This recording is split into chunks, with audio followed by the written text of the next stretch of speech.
This conference will now be recorded. All right, perfect. Welcome everybody. It's 11 a.m. Pacific time, and good morning and good afternoon to wherever you're joining from. Want to thank everybody for joining our webinar today around ITIL and ISO20k alignment with our special guest, Brian Belisle from Advanced ITSM.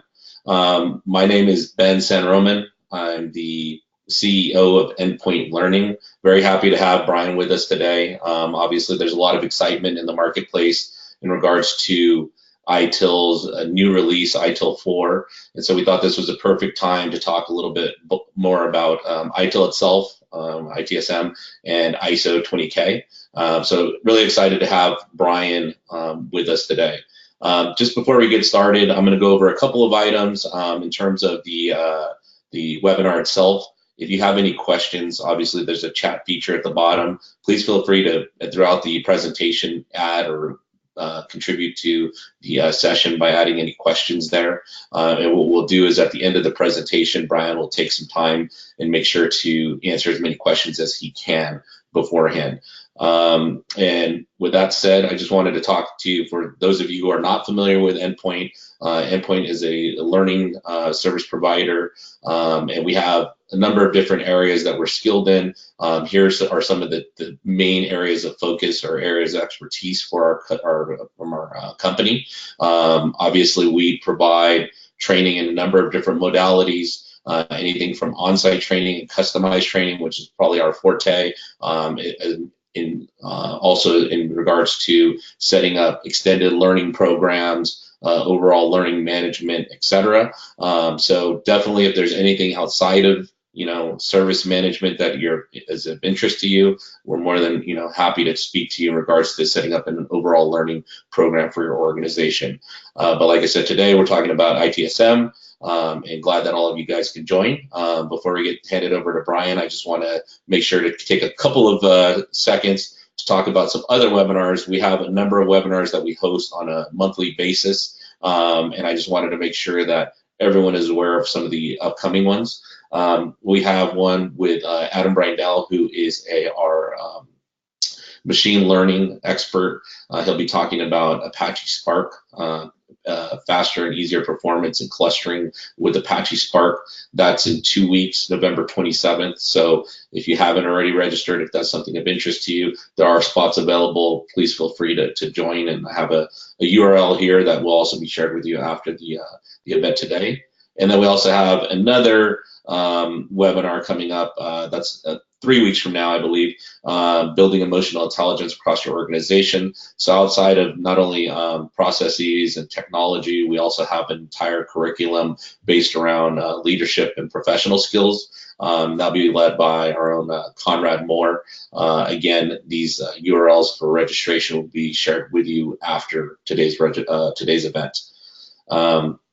So with that said, I want to welcome our guest speaker, Brian Belisle with Advanced ITSM.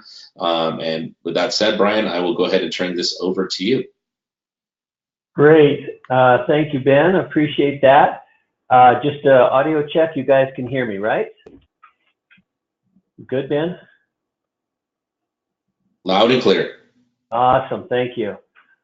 Okay, so first I want to thank Ben and the folks at Endpoint for this opportunity to talk to you about my area of expertise and get into a little bit about ITIL. But I want to talk more about the ISO 20000 and just the standards in general. And this is a great opportunity for me to kind of speak on the subject that's near and dear to my heart. Could you move me up to the next slide, sir? There we go. So just a little bit about myself. I'm not going to bore you for too long about this, but I've been in and around IT service management for a little over 20 years. I had the opportunity to get into the ITIL, ITSM, and international standards at my time with Sun Microsystems in the late 90s.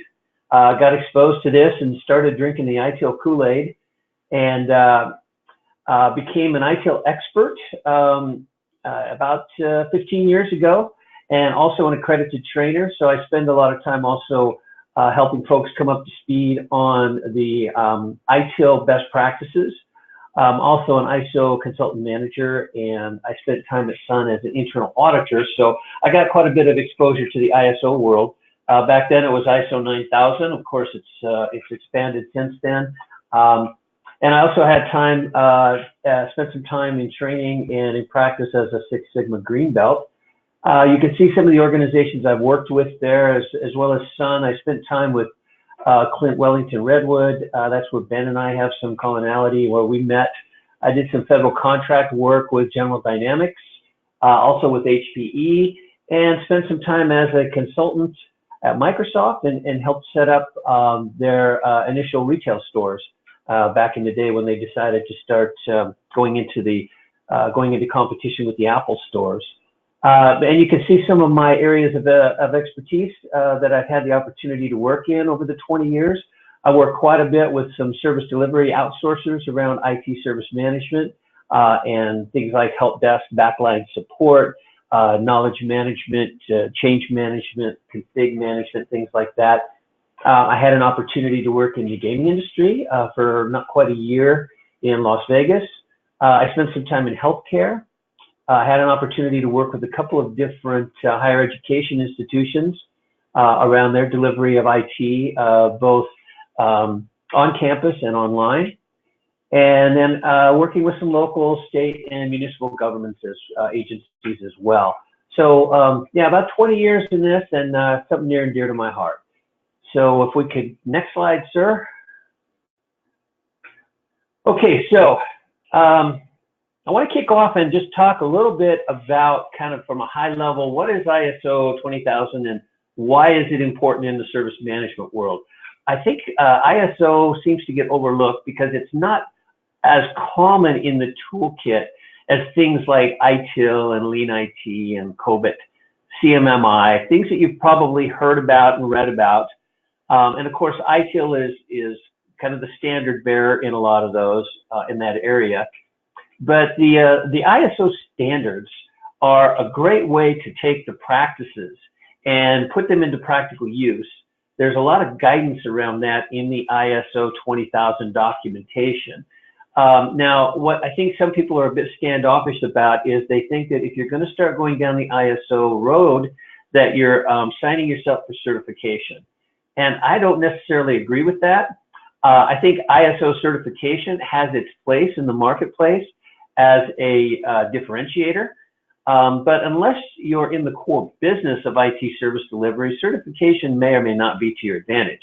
But that doesn't mean that you can't take a look at those standards and use those standards, if nothing else, as a measuring stick and as some guidance to move forward in your IT service management maturity. So it's yet another tool. I refer to it as the toolkit, the ITSM toolkit. And what I have found in my consulting practices over the years is that there is no one silver bullet.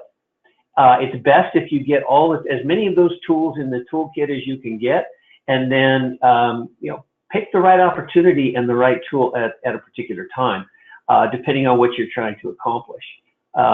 And just one of the analogies I like to use is, just because you have all the tools to tear apart your car, your brand new car, and completely disassemble it, doesn't mean you should. It means that you need to decide which tools to use and when, and what the circumstances are. And really that's what I just want to kind of focus on here, is how does the ISO fit in with ITIL and the other standards, and how do you apply that toolkit as you move forward? So you can see the agenda here. We'll talk a little bit about ISO and ITIL. We'll talk about some of the breakdown within each of those and how they're different, how they're similar. I do want one caveat here, and Ben rightfully mentioned ITIL 4. I'm not going to spend a lot of time on ITIL 4 for one primary reason, and that is we don't know enough about it yet. So Axelos is playing it very close to the vest, and I understand their reasoning behind that with the details behind what's going to be in ITIL 4. I've heard some rumors. I've heard a lot of discussion of people who think they know or in the know, but I'm not keen to act on rumors. So I'm going to focus on ITIL 2011 as it exists today. I'm going to focus on ITIL 20,000 as it aligns to 2011. But as Ben said, this is going to be a changing landscape. And I think it's good. I think it's overdue. But this will give us an opportunity to talk about it at a kind of a basics of where we are today. And then as we see these changes start to roll out, then there'll be opportunity to, in further webinars down the road, to talk about how those are going to be impactful and how to add those changes to the toolkit. Because I think there's going to be some pretty cool stuff coming out, but I'm not going to talk a lot about it until I see the details. So unfortunately, if that's one of your expectations, I just can't go there yet because I'm not going to commit to something that we just don't have all the information on yet. So next slide is around basically talking about ISO and kind of where it came from. So just a piece of trivia there. It's derived from the word isos, meaning equal. They've been around for many years. They've got over 160 member countries, and that's one membership per country. They're the leader in standardization, and it's not governmental. It bridges everything across the private and public sectors. And there's currently, and then I think there's even now more than 18,000 standards supported because they're adding more every year. So why are standards important? Well, they help us to define things like the quality, safety, reliability, economic viability. It's also about being responsible to the greater good. So if you've got standards and you're showing compliance to standards, what that means, I think, to the rest of the world is that you're taking your responsibilities seriously. So analogy that I use is years ago when I used to do a lot of travel to Asia. And I can remember going into Tokyo in particular and riding a bus from the airport into Shibuya where I was doing my work. And I rode by, in the bus, we rode by a series of shops that were lined up from one end to the other. And you could tell at either end of these shops were two different businesses that were selling bicycles for both new and also old and used and repair of bicycles. Now, I don't read kanji very well, but I did see there was some English on the signs. And it was easy to tell that they were both in competing businesses. At one end was what looked like a pretty rigorous organization that was doing bicycle sales and repair. And at the other end, pretty much the same thing, except at the far end, the second one, there was one thing that was very clear in English, and it said ISO 9001 compliant. Now, what that meant to me as I was going by and comparing these two shops, and they look very similar, was that the one that had ISO 9000 on the sign meant that they had taken the time and the energy to go through the rigor. So if I were looking for a bicycle or I had a bicycle that I wanted to get repaired, I would lean towards that second one because that tells me that they have invested in their reliability and their quality and their safety, things like that. So that's where I think a standard is something that is a differentiator in a marketplace. And I think that's one of the reasons why it's advantageous. And then so moving on, talking about a little bit about the history around the 20,000. So it's been around for quite a few years now. Initially introduced in 2005 as an ISO standard, but even prior to that, there was something called the British Standards 15,000, which was implemented in the 1990s. And then they came on board from British Standards Institute. They became an ISO standard in 2011. Now, there's a list at the bottom of the page. I'm not going to go through all of those. That's the current set of guidance that's out there around the ISO 20,000 as it relates to the 2011 version. They're constantly adding new updates and augmenting the information that's out there. And as you can see, if you look over towards the right, you see the -11 and -12. And that's where they came out with some guidance around using ISO with ITIL and also using ISO with CMMI. So when the 2011 version came out, and I'll show you this in downstream in some slides, it was very closely aligned with ITIL 2011, which at the time was kind of the de facto standard. But since then, there's a recognition in the ISO world that there are other ITSM tools and practices out there. So they're constantly working to update and utilize as much of that changing information that's out there, which I think is a good thing. And they just in September released another version of 20,000 that doesn't align with ITIL 4 because we don't know what ITIL 4 is yet. So I expect there's going to be an updated document as soon as we see that information on ITIL 4. Confident the ISO Standards Committee is going to do another ISO 20,000 around ITIL 4, which is goodness. That's exactly what we want them to do, because as a standards organization and as a set of standards guidance, we want them to stay current with what's in the marketplace. And so moving on about the value of ISO and standards in general, promoting an integrated process approach, which is very germane to ITIL and IT service management. The thing that stands out about ISO is that it is auditable. So of all of the practices that are out there, if there is an interest to actually audit towards the delivery of that, then ISO is where you go. ISO is really keen on not only that you're doing it, how you're doing it, but more importantly, how well are you documenting and training and then measuring to those standards and then continually improving and changing those standards. There is a 7-step process for certification. I'm not going to cover that in great detail because, again, I think certification is a nice to have. It's not a have to have unless it's something that you really want to do to stand out in a competitive circumstance, like I described with those 2 bicycle shops. But if you're not in the core delivery of IT services as your core business, then it may not be a good investment to get certified, depending on your marketplace.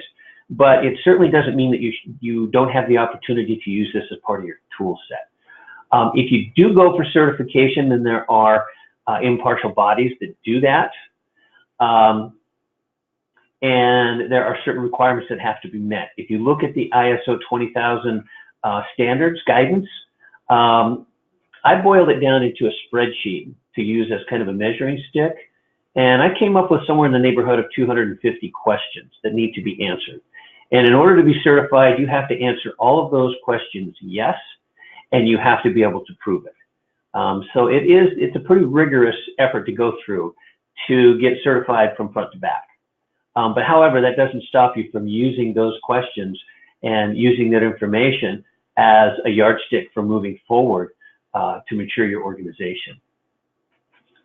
Now, there is one thing that they call out, and this is pretty standard across all of the ISO delivery certifications, and that is something called a management system. So in the ISO 9000 world, they call it a quality management system, a QMS. In the ISO 20000 world, since we're talking about services, delivery of IT services, we call it a service management system. And really, when you boil that down, the quality management system and the service management system are really just a way of making sure that you keep your documentation consistent, current, up-to-date, measured, and that you are adhering to the guidance within your management system. So it could be, I mean, in the old days of 9000 and manufacturing, oftentimes if you would go out on the manufacturing floor and you'd go into the supervisor's office, you'd see a series of books, binders stacked up on a shelf. And that was where the way that they kept their quality management system under control and up to date. Of course, nowadays we've replaced that with electronic, typically things like SharePoint. But the rigor that goes into that management system is really a good thing if you want to continue to monitor and manage towards a set of standards or practices.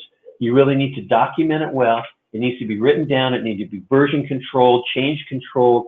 Then you need to have a plan for implementing it and enforcing it across your organization, measuring the effectiveness and the adherence to those processes, and then finally having plans for continual service improvement. So the management system, no matter whether it's 20,000 or 9,000 or any other set of ISO standards that you're adhering to, the management system is a great practice to implement because it forces that documentation update. I worked with a client years ago that asked us to come in and do an assessment on the maturity of their processes. And this particular organization, it was a fairly large manufacturing company, but they were asking us to look at their IT service management. And so they had implemented ITIL processes. The date stands out to me very clearly because it was June 6, 2006. So everything was dated 6/6/6. And then they asked us to come in about 4 years later and do an assessment on how they were doing in terms of maintaining that. So first thing I did was me and the team asked to see their documentation, their management system. And lo and behold, we looked at the revision tables of all of their documents, all their process documents. And of course, everything was dated 6/6/6 as the initial release. And then there was no revisions up until about 2 months before we had been asked to come in. So obviously what had happened was, you know, reading the tea leaves here, they had gone in with the best of intent and they had initiated their process and they were moving to a managed services model. And then they didn't update any of their management system and documentation until they realized they were going to be audited. So obviously the rigor wasn't there that needed to be there because you want to make sure that you're revisiting that on an as needed basis, because I refuse to believe that business stayed static for that many years, that their customers remained static and their needs and requirements remained static. I just don't believe that was true. I think they weren't diligent about updating their documentation. And really that should be done on a 6-month to 1 year basis at a minimum. And if you're in the ISO certification process, you're going to get re-audited on probably at least a yearly basis. And then they're going to come back and probably recertify you in about 2 years' time. So, you know, keeping that management system up to date, it's critical for the certification, but it's a great practice just for the fact that it keeps you honest on keeping your documentation up to date. If we could move to a little bit about the ITIL on the next slide. So ITIL originally stood for IT Infrastructure Library. I don't think they use that acronym anymore. They're still calling it ITIL, but they don't spell it out. It's just referred to as ITIL now. But it was started in the late 80s by the Brits. They sent it out to the public domain in the early 90s. It's been around for a long time now, over 20 years, actually going on 30 now.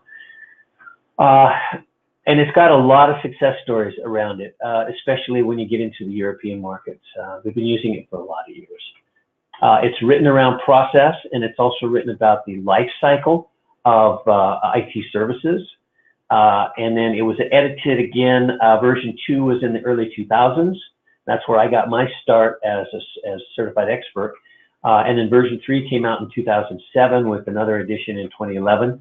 And we're expecting one to come out sometime late next year is when I'm hearing ITIL 4 is going to be completed and published. The only thing I've seen on it that I can really hang my hat on right now is that they're changing the certification schema for people like myself that teach and consult. But I haven't seen a lot of detail around what's inside the content. And that's really what I'm waiting for. That's where the meat and potatoes is going to be. Moving on to the next one, just to talk a little bit about the value of using something like ITIL. And I talk specifically about ITIL because that's the majority of where I spend my time. But I know that COBIT and CMMI and Malcolm Baldridge and a lot of those have different approaches to the same concept here. But specifically ITIL is around value-driven services, establishing a portfolio and a catalog, aligning with the business, and that's really critical. So in too many worlds that I've walked into around IT services, they're very focused on their internal delivery of IT and not near enough focus on what their business expectations and requirements are.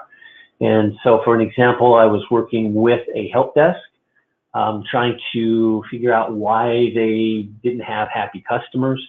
all of their metrics reflected that they were meeting their SLAs, but their SLAs were misguided. And the first clue that I got on that was when I got on a call with the business, one of the business management teams. And when I told them I was there representing the help desk for IT, they refer to it as the no help desk. So even though we thought we had great services we were delivering, obviously we weren't aligning with the business. And that's drop dead critical on any of these, but especially ITIL very, very specifically focuses on alignment of the business. As well as continual service improvement. As I said from my previous example with that manufacturing organization, if you're not continually looking at how your services are delivering, then you're probably going to become irrelevant to the business. And if the business is your primary customer, then the risks are pretty obvious there. There are a set of best practices or good practices, focusing on ROI, again, for the business. And since these standards have been out there for going on 30 years now, one of the mantras that I have as a consultant is why reinvent the wheel? You don't have to follow it. It's not a Bible. It's not a strict set of guidelines, but there's a lot of good practices in there. So why go off and write all your own practices when you can leverage what's been out there for many years, has been proven to work? And in most cases, I think in all cases, you're going to end up tweaking it. That's understandable. But when I'm in a consulting environment, I always challenge that and say, okay, I understand that your business is unique. Every business is unique. However, let's start with this as the baseline. And if we use what we've got in the collateral that's out there as a baseline, then the need for change and the need for customization should be minimized.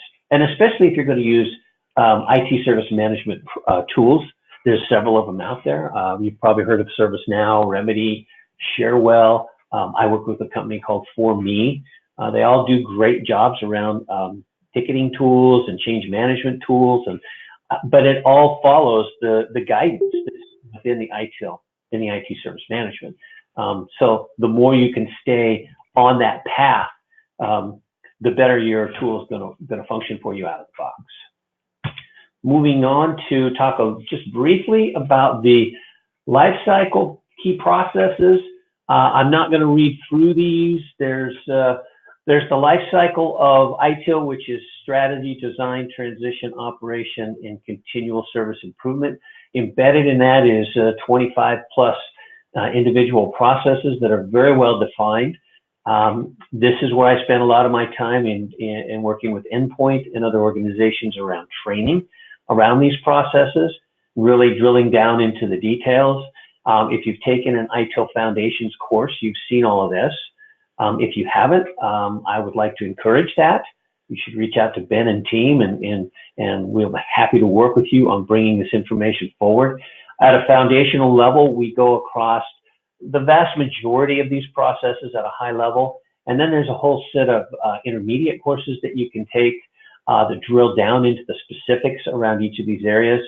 And then there's what we call MALC, Managing Across the Life Cycle, which is after you've acquired enough points at both the foundational and intermediate level, then you can test to become an ITIL expert. And you can be like me and you get to talk about this stuff on webinars and train to it and go off and try to get other people to drink the Kool-Aid with you. But a lot of really good stuff in here. Again, it's been vetted across multiple organizations, multiple market silos and areas, and a lot of really good stuff, and happy to talk in more detail about that. ITIL 4 is going to look a bit different. Again, I don't know the details, but I've been told that most of the processes are still going to be embedded in there. And I hope that's the case, because I'd hate to throw out the baby with the bathwater and lose a lot of this really good collateral. And I think that shift is going to be happening over time, again, because of the tool sets that are out there are so dependent on these processes being in place. I just don't see that being a good upheaval. There is a need for an update, no doubt about it. There's a lot that's happened since 2011 with things like DevOps and SIAM, and I know Endpoint has some training material around this. And a lot of that lean IT, a lot of that needs to be updated in the ITIL, and we need to talk about the interfaces there. And I'm hopeful that that is what we're going to be looking at here in the next year or so when that comes out. Moving on to the next slide. Again, this is the 2011 version of ISO 20000.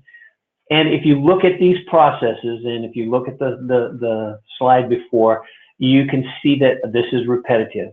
They lay it out a little bit differently, but the core processes are still there. Things like incident management, change management, supplier management, security management, continuity management, all of those things that were in the ITIL process list are now part of the ISO standards, or have been for quite some time now. And again, I hope we don't lose this process rigor when we move forward. I think it needs to, again, it needs to be aligned with what's going on today, especially around DevOps. And I know there is some inherent conflict between things like change management and DevOps, but the need for both is still there. And that's the thing that we need to see. And quite honestly, that's a lot of the challenge that I run into when I'm out in the consulting world, is how do you dovetail those two and get them to work together? I don't have all the answers, but I suspect that my experience and people like myself that have gone out and taken the bullets are going to be captured in the next version of ITIL and ISO. Anyway, I'm not going to go into all of these details. I just say if you look at this, you should see a lot of similarity as far as the definition of the different processes between the two. Moving on to the next slide, there are some processes that ISO didn't go into. And I suspect that we're going to see some of this change, but not all of it. So just for an example, event management, which is around your monitoring of your environment. ISO is not that prescriptive around, are you doing event management? How are you doing event management? It's just more along the lines of, are you giving due diligence to the different inputs to incident management? And event management is one of those, as an example. So there are some things that you will see in ISO that are in ITIL that are not a part of ISO. I expect some of these will change, but I think that the opportunity to update these is overdue. There are some of them that absolutely should not go away. Portfolio management, to me, is one of the great consulting struggles because it helps an IT department or an IT organization define what they do and what they don't do. And so there's some goodness in there, but ISO just does not audit to it. So anyway, moving on to the next slide. So talking about similarities and differences. So they use the same terminology, and in my experience of working with ITIL, both as a trainer and as a consultant, getting on the same page around the lexicons is just so important. An incident might mean something different to somebody in an IT help desk than it does somebody who's managing security. And recognizing what those differences are and deciding on a set of terminology and agreeing to terminology. As far as I'm concerned, you can call it an apple. Call it what you want to call it, but define what that means and get everybody on the same page. They're both big on the IT alignment to the business, as I spoke to earlier.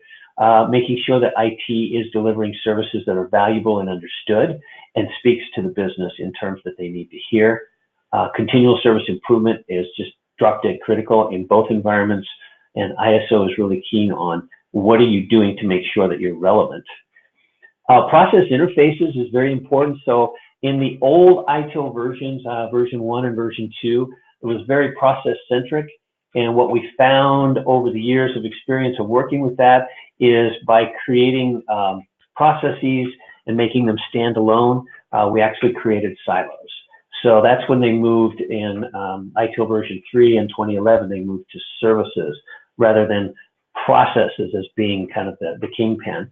And interfaces between processes, the handoffs and handbacks and those types of things are really critical. And in my experience in the consulting world, you probably spend as much time gaining agreement around the interfaces between processes as you actually do designing and implementing the processes. And it's amazing how people will have processes in each area and not clearly understand how they interface with each other. And so as we move toward the ISO standards and ITIL, we start to see those interfaces become clearer.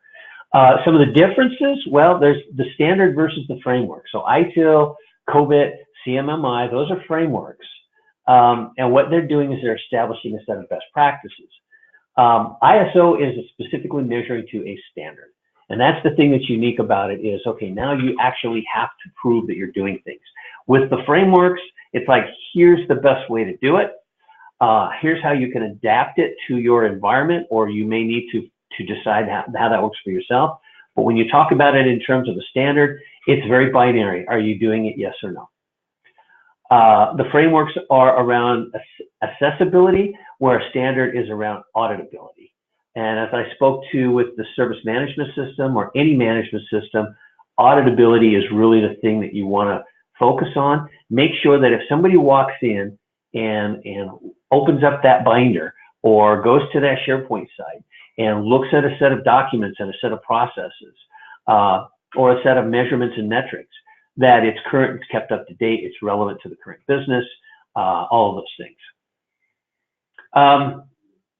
One of the other differences is that there's targeted IT functions in ITIL. ISO is not so concerned about that. And then the service management system, as I spoke to, and of course the people focus of the ISO 20000. As an auditor, there are some key questions that I ask, and it doesn't matter if I'm auditing as 20,000 an IT organization or as a 9,000 auditor and I'm auditing something like a shop that makes brake pads for cars, for example. And I'm not concerned about how you make your brake pads. What I'm concerned about is, do you have it documented? Is there rigor? Is it kept up to date? How do you train to the processes? How do you ensure that there's an education process around maintaining those? How do you make sure that you're measuring the effectiveness of that process? How do you make sure that you're measuring the relativity and the changes in that process? And those are the key questions you ask as an auditor across all the standards. And that's where the management system is so important, but also making sure that the people that are delivering on this have a clear understanding of where to go, to make sure that they're still following proper process, to make sure that it's still current, and to make sure that it's still effective. And that's really the primary difference, is the auditability. Moving on. So how do you combine a standard and a framework? Well, again, just keep in mind that if you decide to take a look at the ISO standards, you can do that without going through the process of being certified and being audited. And that's actually one of the tools that I've used when I go into a consulting situation, is I will pull out my spreadsheet, and it's got the 250 questions broken down by area. Now, when you look at that, it's pretty daunting. And most people, I try not to show them how they stack up as far as the score goes, because that can be very discouraging. But what I'm more interested in is, for example, incident management has about 18 to 20 questions in it. I don't recall exactly off the top of my head. But if an organization only answers yes to 5 or 6 of those, then incident management is probably a pretty good area to put some focus on for improvement. And now, okay, so out of 20, you've only answered yes to 5. That means there's 15 questions that you can't prove that you're doing those steps. Okay, are you going to do all 15 of them? Probably not. You're going to pick the top 3 or 4 of those questions that you currently cannot answer yes to. And you're going to say, how do we shift those to a yes? How do we start to make incremental improvements? And to me, that's the goal behind the ISO standard, is it says, if you're doing these 20 things, you're probably pretty close to being on track for incident management, in my example. But if you're only doing 5, you got a lot of work to do. Don't do 15 at once. The 15 that you're in your target area, don't try to do them all at once. Pick the top 3 or 4 that are relevant to your business, and do that across all the processes. And what you've done is you've taken on a pretty good chunk of work, but as the old saying goes, that a rising tide lifts all boats. You start to improve across these processes, and you start to see everything move up. And you don't have to do that just with ITIL. You can do it with any of the other frameworks, but ISO really helps you to understand where you at, or where are you today in relation to a set of standards, and how can you start to improve toward those. So to me, that's the real value in comparing the two standards versus the framework. So moving on to the next slide, and here's what we know is coming up. So the new ISO has been released.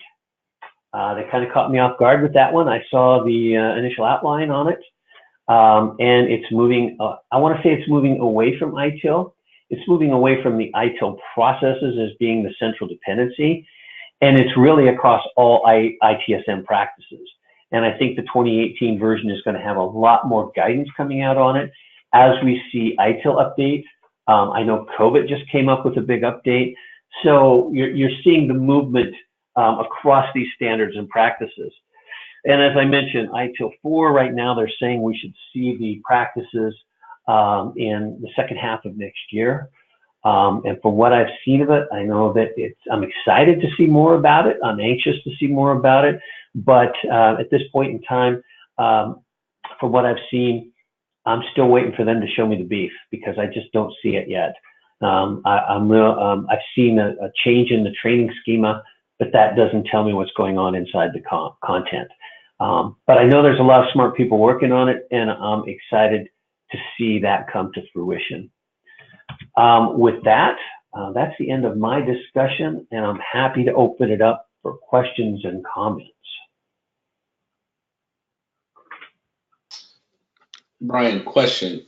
In regards to the accrediting bodies for ITIL and ISO, obviously I know they're independent of one another, but do you know if there's any collaboration between the two, since these are so closely related? Is there any type of cross-referencing or collaboration, or do they simply take what they understand in the marketplace and create their own set of standards or best practices in terms of the exam and things of that nature? Yeah, that's a great question. Is there a formal collaboration? I can't really say that it is, that it exists, but I know that a lot of the same experts, industry experts, work on both. So the ITIL framework is really a collaboration across the entire industry. There are people from all the countries that are represented. There are people from all the different walks and flavors of IT. And I know that a lot of them are also involved with working with ISO. ISO is based out of Switzerland, but it is an international organization, so it's got representation across the board.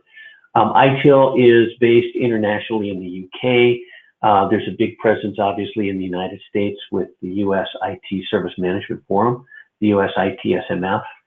But there's a lot of cross-pollination of the expertise, of the experts across those two. In fact, when they released 2011 on ISO, I've been a member of ITSMF for the United States for many years. And at that time, I was on a special interest group around the ISO 20000. And when they initially released the 20,000 standards back in 2011, the last published version, because I was on that committee, they came to us in ITSMF and they asked the special interest group to be some of their early adopters and to give them feedback on it. You know, so you see a lot of that cross-pollination going on, and I'm pretty confident that one is not going to happen in a vacuum from the other. Does that answer the question? Yeah, perfect. Great. And then in regards to, you know, for instance, like the versioning of ITIL from, you know, the initial state to what is anticipated to be 4. I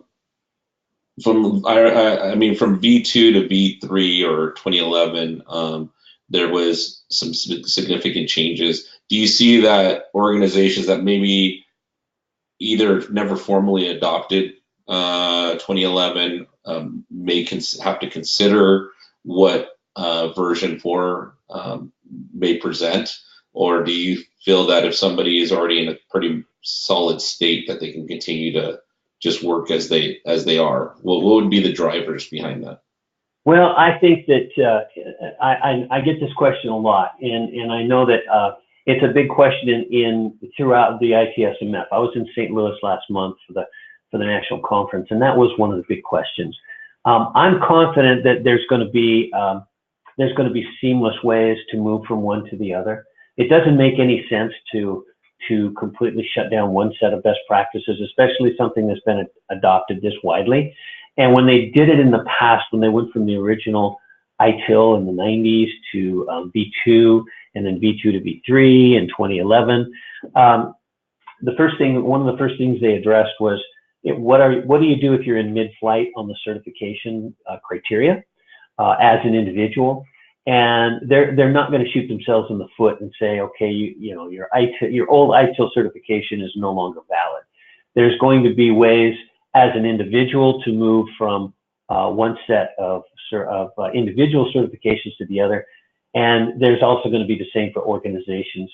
I don't see them, as I said, they're not going to throw out the baby with the bathwater as far as the process work is concerned. And really, that's the meat and potatoes of what most organizations, especially in the US, have been moving towards, is establishing those core processes, the big five, I call them, which is incident, request, knowledge, change, and config. That's the big five.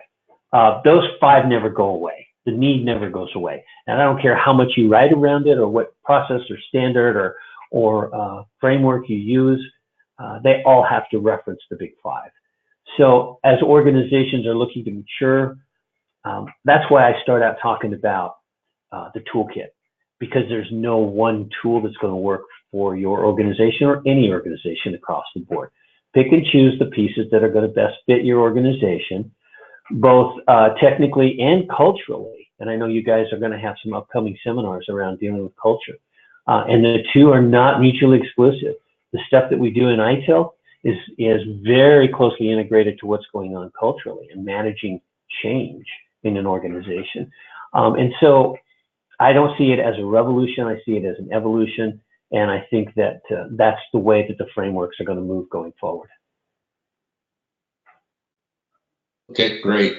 And then last question, I believe, in regards to understanding that the ITIL and ISO are obviously complementary in regards to how they work alongside each other. And that you mentioned in regards to certification around ISO probably makes more sense if that's your core service offering, as you mentioned.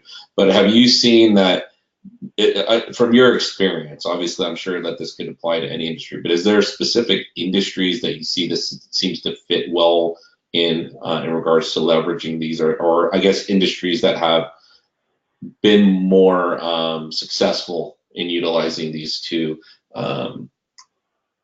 in conjunction with one another? Yeah, I think that what I've seen, again, if your core business is IT service delivery, then it's a competitive differentiator to be able to hang that plaque on your wall.